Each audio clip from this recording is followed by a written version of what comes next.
잠언 5장 15절부터 20절을 가지고 말씀드리겠습니다. 세상이 급변하고 있습니다. 발전하는 면도 있고 더 악해지는 면도 있습니다. 사람이 사는 곳에 언제 어디든 악이 없겠습니까? 본문은 결혼이 무엇인지, 배우자와 어떤 관계를 맺고 살아야 하는지를 말씀하고 있습니다. 15절부터 20절은 성적인 정결에 대해서 말합니다. 15절에 너는 내 우물의 물을 마시고 내 샘에서 솟아나는 물을 마셔라. 16절에 어찌하여 내 샘물을 바깥으로 흘러보내며 그 물줄기를 그리로 흘러보내려느냐. 17절에 그 물은 너 혼자만의 것으로 삼고 다른 사람들과 나누지 말아라 라고 했습니다. 무슨 물이길래 다른 사람과 나누어 먹지 말라고 합니까? 대체 이 물이 무엇입니까? 18절에 내 샘이 복된 줄 알고 내가 젊어서 맞은 아내와 더불어 즐거워하여라고 했습니다. 샘이나 물은 아내를 말합니다. 결혼한 배우자를 말합니다. 물을 마시지 않으면 살 수 없습니다. 사람도 성적인 욕구가 채워져야 합니다. 성욕은 사람의 기본적인 욕구입니다. 성적인 욕구를 통해서 생명을 창조합니다. 성적 욕구는 물과 같이 고귀한 것입니다. 성욕을 죄악시하는 것은 이원론에 입각한 이단 사상입니다. 성경의 가르침이 아닙니다. 자기 물을 마시라고 하는 것은 부부와 함께 성생활을 하라고 하는 것입니다. 구약의 지도자들은 독신이 아닙니다. 모세도 그렇고 야곱도 그렇고 아브라함도 그렇고 다 결혼한 사람들입니다. 이원론에 입각한 이단자들이 볼 때는 지도자가 될 수 없는 사람입니다. 성생활 자체가 악한 것은 아닙니다. 그건 성경 사상이 아닙니다. 그 성욕 자체를 또 성 자체를 죄악시하는 것은 성경적인 사상이 아니고 이단 사상입니다. 물을 흘려보내거나 나눈다고 하는 것은 다른 사람과 부부 생활을 하는 것을 말합니다. 성경은 항상 나누라고 합니다. 가진 것을 나누어 주라고 합니다. 내가 사용하는 것을, 좋은 것을 교회 지도자들과 나누라고 합니다. 가난한 사람에게, 가지지 못한 사람에게 가진 자가 나누어 주라고 합니다. 베풀라고 합니다. 그러나 여기서는 나누지 말라고 하십니다. 배우자를 나누는 것은 죄입니다. 다른 사람과 부부 생활을 하는 것은 다른 사람과 부부 생활을 하는 것을 금지하신 말씀입니다. 18절에 내 셈이 복된 줄 알고 그랬습니다. 자기 배우자에 대해서 만족해야 합니다.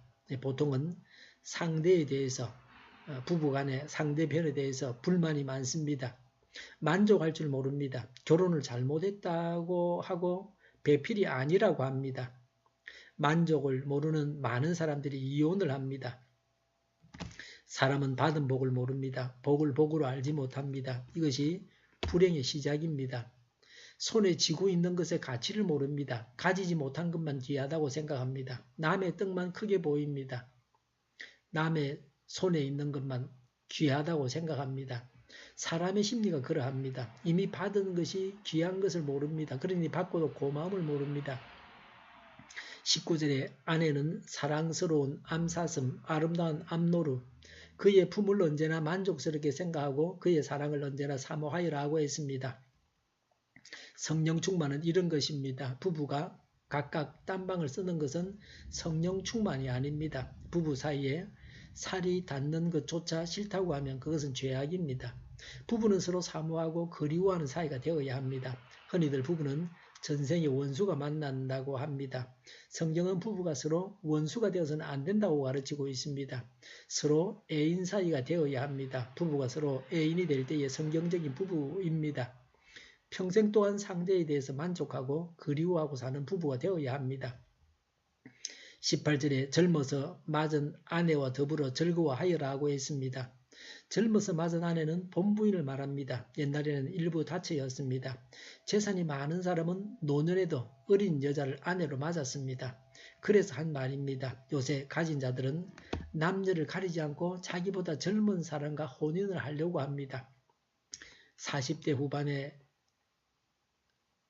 처녀가 신랑을 구하는데 동갑이나 뭐 10살 연하까지는 다 좋다고 합니다.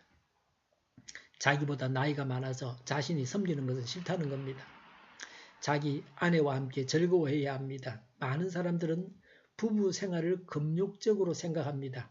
부부가 만난 것은 자녀를 낳고 자손을 번성하게 하는 목적만 위해서라고 합니다. 아이를 낳는 일 외에 성생활을 해서는 안 된다고 합니다. 부부 사이의 성생활을 즐기는 것 자체를 죄라고 생각합니다. 부부가 성생활을 즐기는 것은 죄입니까?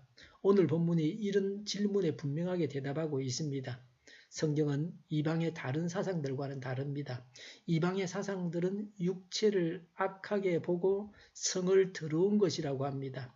고대 헬라의 철학, 불교, 동이 뭐 그러합니다. 그래서 성녀가 되려고 하면 독신이라 해야 되는 게 일반적입니다. 물론 뭐 성녀 중에는 절에서 성녀 중에는 결혼한 분들도 있지만 대체적으로 독신이 우세합니다. 뭐 천주교도 그런 측면이 있습니다. 이런 것이 이혼론입니다. 우리 의식 속에도 이런 생각이 꽉 들어차 있습니다. 성경은 이혼론이 아니고 이런론입니다.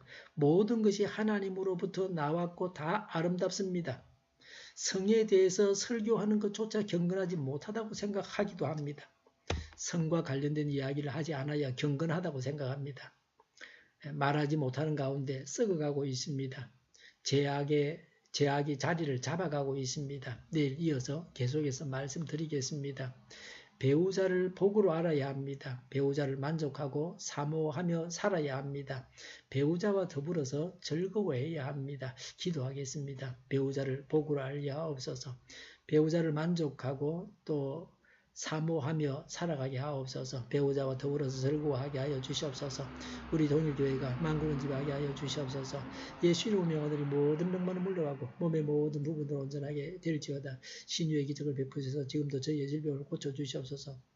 저희와 교회와 이 나라의 민족을 불쌍히 여겨 주시옵소서. 독재 정권이 무너지고 평화 통일을 이루고 민족 번영의 길로 나아가게 하여 주시옵소서. 전쟁 위험이 사라지게 하시며 북한의 핵 문제를 해결하여 주시옵소서. 신앙의 자유를 널 누리며 살게 하여 주시옵소서. 하나님을 대적하는 세력들이 바로 망하게 하여 주시옵소서. 국회가 하나님이 기뻐하시는 법만을 만들게 하시며 반성정적인 모든 법과 내규와 영들이 정부와 국회에서 또 이 땅에서 사라지게 하여 주시옵소서. 지진이 일어나지 않게 하시며 출산율이 올라가게 하시며 자녀를 낳고 살만한 나라가 되게 하여 주시옵소서.